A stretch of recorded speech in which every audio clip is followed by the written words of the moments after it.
So I frequently get this question asked to me, and it's a very interesting question. IQR as a business works in about three key industries. There is banking, and there is casinos, and there is media. Now, the question is, how is banking related to a casino or a gaming industry? And my response usually is it's very similar industry. Let's break this down a little bit. Both are focused on consumers and attracting consumers. That is, you and I as a consumer, and we want to get the most.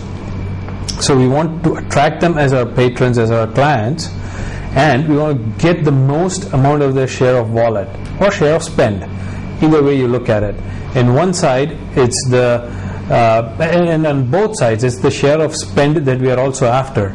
So I'm spending $10 on a product. I want that to be utilized using my credit card, or I want them to spend the $10 at my casino, right? So we are both after the shares of the mind space and the wallet space of a consumer. From an analytics perspective, it makes our tactics very transferable. So we use logistic regression modeling to be predictive, to build predictive models in terms of which are the right consumers to attract, who should we be marketing to, what should be their profiles, who are the lookalikes. We use a lot of marketing campaigns, and we use a lot of marketing campaign analysis to determine which campaigns worked, which campaigns did not work, what worked, what did not work, how can I improve upon what did not work, how can I leverage what worked, what are the key elements of a campaign that determines here are the things that worked, what is the ROIs of my campaigns.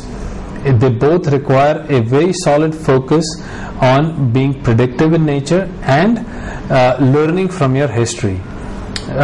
In the banking sector, we are also going online quite a bit.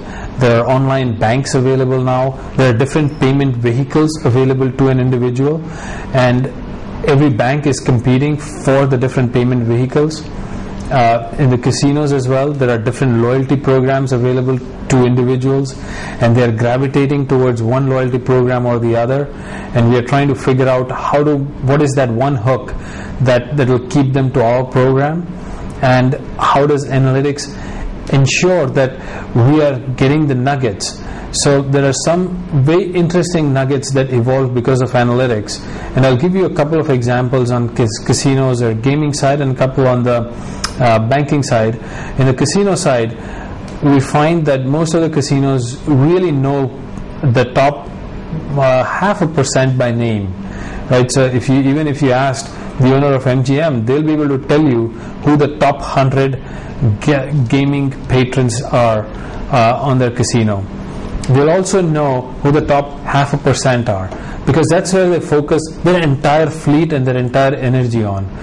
But what they are forgetting is, what about the remaining 99.5%?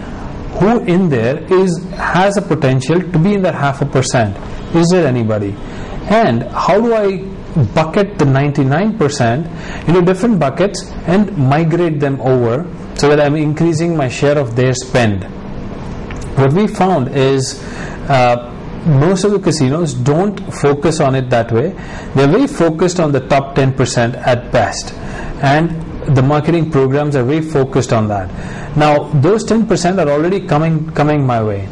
What am I doing to incent them to go to the next level, versus what can I do to the bottom 80% or bottom 90% to make at least 2 or 3 of them come to the top 10%. There are many interesting nuggets there that we have found that help a casino to focus on their entire pool of patrons and not just the 10%.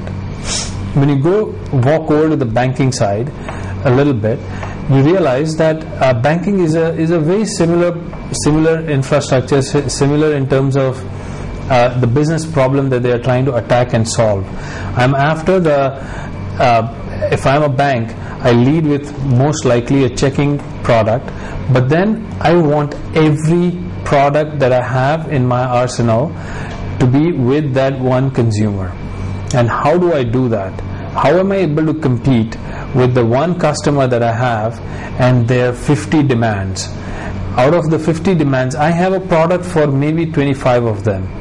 Am I going to be the first and the most interesting product in their wallet? What do I do about it? So what we do is we build cross-sell models, we build loyalty models, and we decide. Currently the banks may think that having one checking account is enough, but what we also found is having multiple accounts can be useful as well.